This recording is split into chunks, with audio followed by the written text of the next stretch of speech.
Molweni kaloku mawethu, uyabulisa udaluxolo kahoho, uyabulisa umando ndonde limpungela zikaXhosa. Awathi uProfessor Abnanyamende e-UCT ngo-1995 esithi uhoho yimbokodwe empuluswa, lixilongo lamanyange, uthi sikhanda ngaye sikhandela amakhosi namakhosazana. Kwakusitsho uProfessor Abnanyamende, omhlambi wayeprofeta, kuba namhlanje bandibiza njengenkosi yamathongo. Andazi, kodwa ndithe chu nembali, andifuni ukwenza nto indeke. Ubutyebi babuthwalelwa kanjani kwaXhosa? Ndiza nesi sihloko ndijonge olu hlobo lwanamhlanje ludumileyo lokuthwalela ubutyebi. Ndiyenzile ke i-research ndijonga kwi-channels nge-channels zamadoda enza izinto zenzeke. Amadoda ade athi ayakwazi kwa even ukuthwalisa abaphasta thina sibabona besenza imimangaliso. Amanye amadoda ndithethile nawo avuma into yokokuba xa ufuna uba sisityebi ayakwazi ukukunika into eza kukwenza ube sisityebi. Into yabona ke ndisebenzisa igama lithi into kuba mna andifuni kukhala ngeenyoka, ndikhale ngabafana abafitshane, ndikhale ngezigubhu, kuba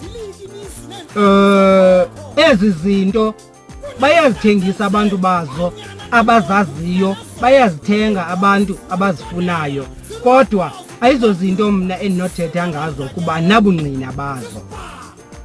Kumathuba amaninzi ndithetha ngezinto endinobungqina bazo mna. Endingenabungqina bayo into andithandi kugxila kakhulu kuyo, ngathi kuthiwa. Now make ndize ke ngokule ndima yento yokokuba aye thwala kanjani amaXhosa ethwalela ubutyebi.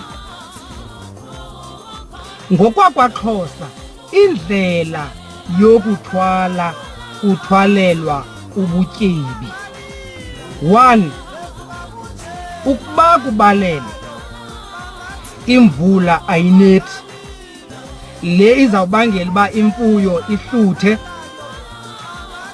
amasimi achume, bekuphuma umntu wonke kuyiwe komkhulu kuyoxoxwa ngembalela, kuthathwe isigqibo soba umntu wonke makahambe anyuke intaba ocela imvula, okanye kwenziwe isithethe ekwakusithiwa iintombi ezingekadibani namakhwenkwe zileqe iphini. Imvula ke kukholelwa uba yayiye inethe emveni kokuba kwenziwe eso sithethe. Yayiyindlela yokuqala leyo yokwenza ubutyebi. Yayiyindlela yokuqala leyo yokwenza ubutyebi, into yokokuba kuqinisekiswe into yokokuba imvula ikhona ngokwaneleyo ukwenza umhlaba uchume, imfuyo itye. Yindlela yamaXhosa leyo yokwenza ubutyebi. Number 2, amaXhosa ubutyebi ebebenza ngendlela yento yokokuba kuxoxwe ngendlela yokuchumisa umhlaba nangendlela yokwandisa imfuyo. Kudibe namadoda onke lali axoxe bonisana. Out of okwakucebisana ide indoda engenamfuyo ibolekwe inkomo, kuthiwa inkomo yenqoma, ibolekwe ibhokhwe, ithokazi lenkomo, ithokazi lebhokhwe, ithokazi legusha, ithokazi lehagu, inkukhu, njalo njalo. Inkukhu ke izawunika umama, ihagu nenkukhu inika umuntu ongumama, utata anikwe ibhokhwe, inkomo, igusha. Yimizekelo le ndiyenzayo. Then amonitharishwe ekhulisa ezi zinto zimzalele, zabe zimzalele. Inzala yokuqala yeyakhe, eyesibini inzala yile ke ngoku azawugodusa laa nkomo ihamba nethole lesibini yena eshiyeka neli thole eli lizawuba sisiqalo sobomi bakhe. Yindlela yakwaXhosa yokuthwalela ubutyebi leyo. Uba undiva sozuphinde undive. Yindlela yakwaXhosa yokuthwalela ubutyebi leyo. Bekudibana amadoda elali abonisane into yokokuba singenza kanjani kule lali yethu ukuqinisekisa into yoba wonke umuntu olapha uyafuya, wonke umuntu olapha uyalima. Xa ingachumi intsimi yakho uzawunika umgquba. Yindoda efuyileyo ikunika umgquba ukulungiselela ntoni neyakho igadi okanye ke loo ntsimanyana uyinikiweyo ikwazi ukuchuma. Make ndiphinde ndize kwenye indawo. Ndisafuna ukuphanda ngala masiko kodwa ngelishwa omhlawumbi ndawusokola ukuba ndiwafumane. Akhona amasiko ubawo uMawonga Mtyaphi awayendibalisela ngawo esithi akhona amasiko ayesenziwa komkhulu. Elo siko lenzelwe ilali yonke okanye elo siko lenzelwe isizwe sonke. Kuthethwa namanyange into yokokuba avule ubutyebi belali. Ndiyarhalela ke ukulazi elo siko elo. Lifuna ke ndingene kumakomkhulu nganye ndizama ukulisabela kuba imbali eninzi ngathi ayibhalwanga. Mandiphinde ndize kule ndawo ethi ke uba uyaqaphela isihloko sam sithi babuthwalelwa kanjani ubutyebi kudala. Xa ndikubonisa ngoku le nto ndikubonisa yona ngokokwakudala ibingenzeki laa nto yokokuba indoda enye ihambe iye kwindawo ethile inikwe izinto eza kuzisebenzisa for yona ukuzakhela ubutyebi kutyebe yona. Ibingenzeki loo nto leyo kudala.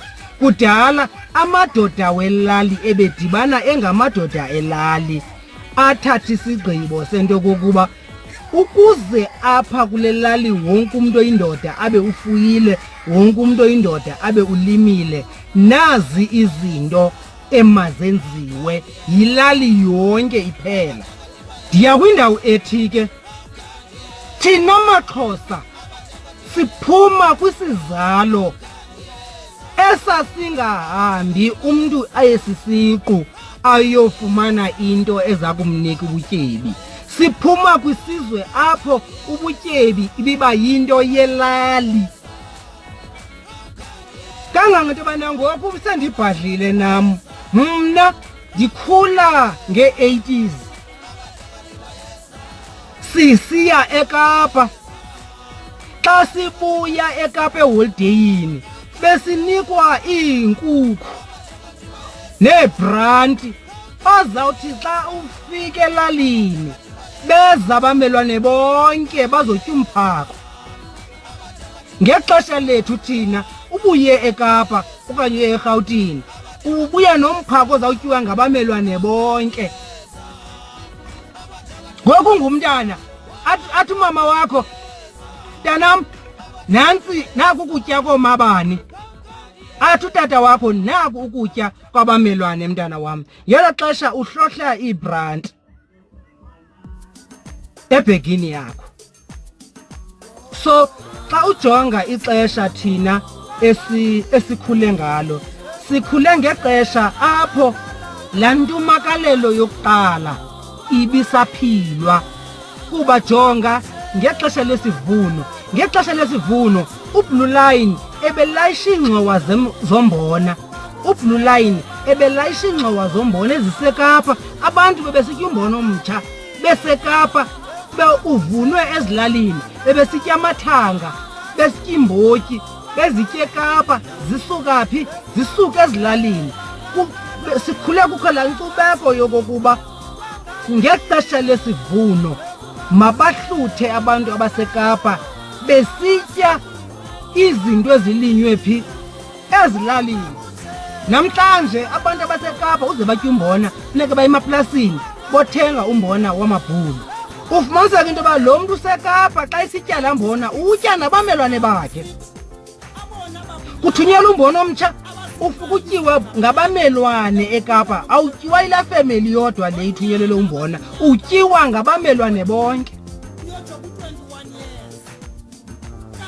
Uyitsale laa nto leyana ude uye nakwisiko lolwaluko. Isiko lolwaluko yayiyinto yamadoda wonke welali, kungekho nto yakhankatha. Iinto zamakhankatha zintsha, kodwa ke ndizabuye ndiyicacise indima yolwaluko xa ndizambonakalisa ukumanyana kwesizwe samaXhosa ngexesha lakudala. Yayingekho into yekhankatha, yayiyinto nje yomlomo into yokuba ubani likhankatha.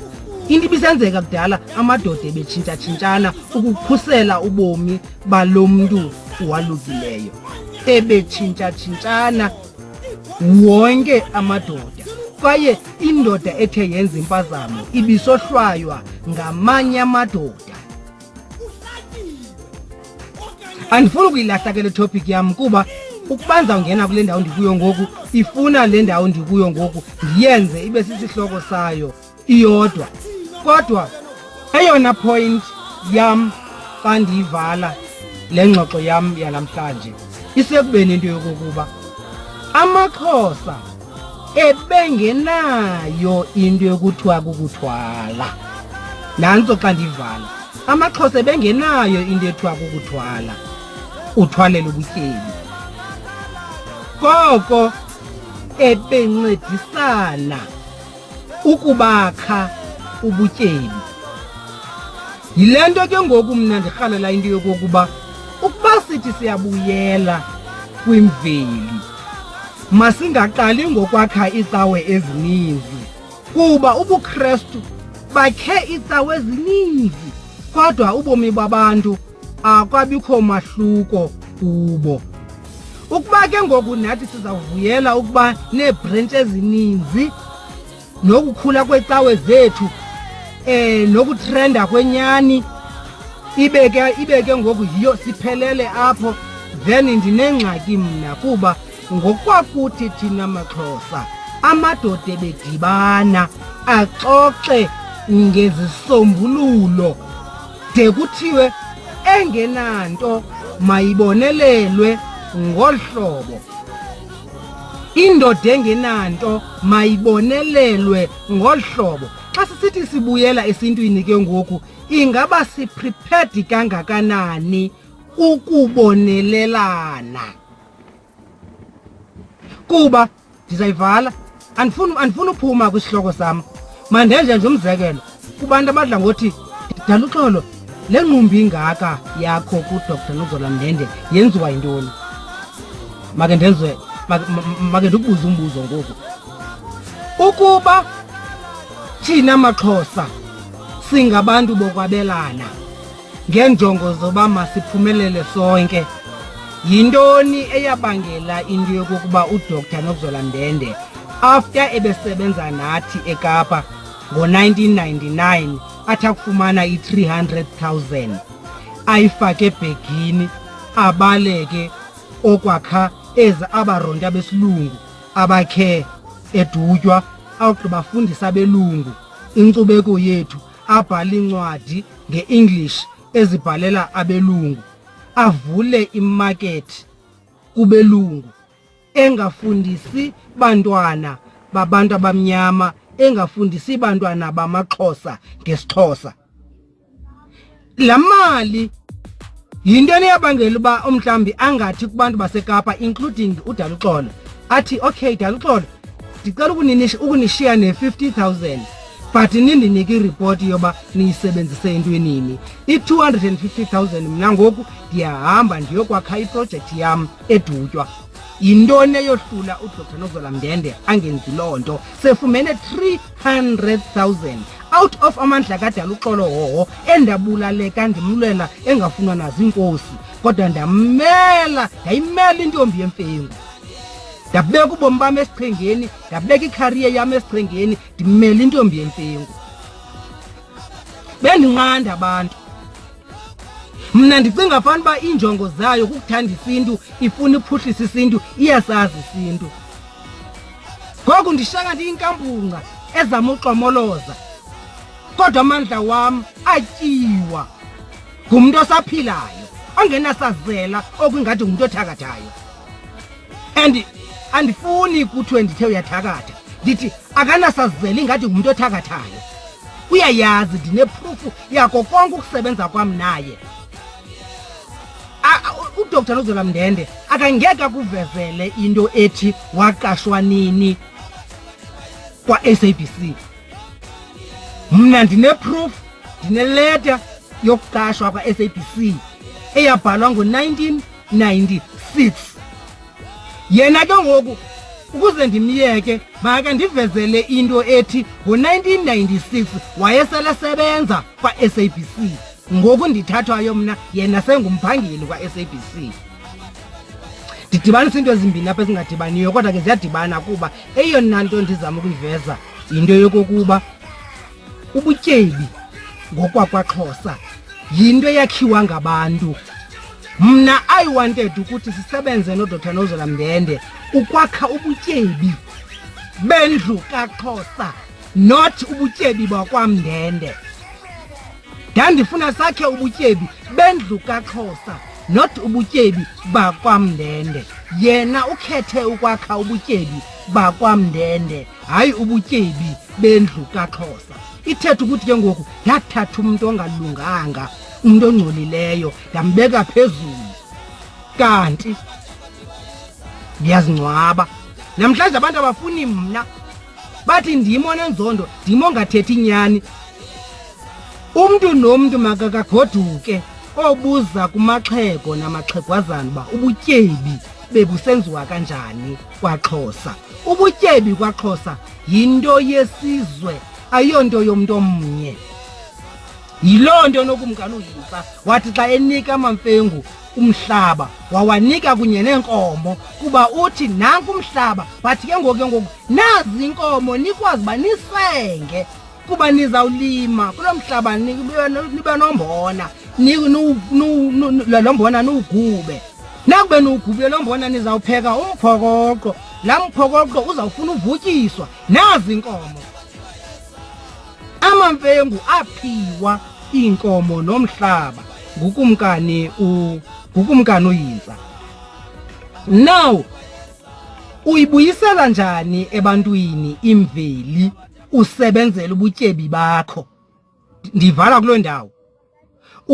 Uyibuyisela njani imveli ebantwini kodwa usebenzela ubutyebi bakho? Yile nto indenza mna ndingakwazi ukusebenza nenkokeli ezininzi ezithi zona zimela inyani, zithetha amaqiniso ezintwini, kuba umuntu uthetha amaqiniso. Yes, uthetha amaqiniso, but izinto zenzayo azireflect ubuthina bethu, kuba kubuthina bethu kuyaqhekezelwana. Kukhona la gama ndingathandiyo mna athi umuntu ubheka indaba yakho. Asinayo into kabheka indaba yakho thina. Besibethwa ngumuntu ongutata ongamaziyo, ekubethela ibhokho ongazaziyo, ezingene emasimini ongawaziyo. Lo tata ukubethayo awumazi, ibhokho awuzazi, amasimi awazi. Ukubuza into yokokuba uziyekela ntoni ibhokhwe zitye umbona. Nanto yona nto ebalulekileyo. So thina sikhulanga ngexesha thina sikhulanga ngexesha lokuba bheka iindaba zakho. Ayikho into engubheka iindaba zakho esiXhoseni. Yiloo nto sowusithi noba uye esikolweni, ukuba ubizwa ngumuntu ongumama ohlala yedwa, ayicela uba msengele. Ubuthi ngoku ulate esikolweni, ukhawuleze uye kulaa mama, ufike usenge inkomo yakhe, wagqiba usenga inkomo yakhe, umnike ibisi lakhe laa mama, wagqiba uthatha ibhaka wakho, ubaleke uye esikolweni. Ngenxa yantoni? Asikhulanga ngobheka indaba yakho thina. Thina besiyibheka indaba yomnye umzi. Uba kuyahlushekwa kulaa mzi, bekufuneka into yokokuba apha kokwenu kuthiwe nawugqiba ulima apha ze nihambe niyolima kulaa mzi uhluphekayo. So indaba ngokokwemveli yethu ibibhekwa ngeenjongo zokuncedana. Yiye ke ngoku into yoba abantu bafuna ukhuphisana, omnye ufuna uzibone engcono kunomnye, nomnye ufuna uzibone engcono kunomnye. Yiloo nto siphela sihlupheka sonke. Soze nendive, because ndithetha ilanguage endingenaze niyi-understand, because by even researchers as university le ilanguage ndiyithethayo intsha kuzo. But andilungiseleli abantu endiphila nabo ngale mbali ndiyenzayo kulo YouTube channel wam, ndilungiselela isizukulwana esizayo esiseza kuzalwa, kuba esi sikhoyo sesonakele ukuba singakwazi ukuphinde sibuyele endlini. Xa sithetha ngokubuyela endulo sithetha ngento yokokuba uhlupheka njani umntana kadade wenu unayo indlela yoba ungakwazi ukumfundisa. Usukhetha uthatha imali uyise kumprofeti ecaweni. Uthi yokhanyisa, ukhanyisa ntoni? Okay, kuhle ukhanyisa, but awukhanyisi xa ufundisa umntana kadade wenu. Why umuntu engenave aye ecaweni ephethe ubungqina boba ndilapha ecaweni ngoku, noba mhlawumbi le cawe yesintu noba yobuKrestu, ndilapha ecaweni ndizonika ubungqina bokokuba emva kwemfundiso zikatata okanye emva kwemfundiso zikamama ndizibone sendiyithanda ifemeli yam kangangento yokokuba ndabhalisa umntana kadade wethu eyunivesithi aqhwatyelwe izandla ecaweni. Umntu uqhwatyelwa izandla xa ethatha ihafu yomvuzo wakhe enikisa ngayo ecaweni. Ezi zakhiwo zizakwakhiwa zale cawe zibhaliswe ngale ndoda okanye ngalo mama. Mhla yabhubha le ndoda okanye lo mama ufumaniseke ukuba ezi zakhiwo zonke ziklenywa ngabantwana bakhe, aziklenywa nalibandla. Siyabuyela endulo if kunjalo asibuyeli. Ndibulaleni uba ndifuna ndibulala but inyani le ndiyithethayo. Zafaka mnandi ndiyithethile anizukwazi ukuyicima. Kuba nangoku simane sisithi umfo kaMpondo umane sithi inyani yakuyifumana engcwaba emva umfo kaMpondo umane sithi inyani nakuyifumana emva kwengcwaba likaSobukwe.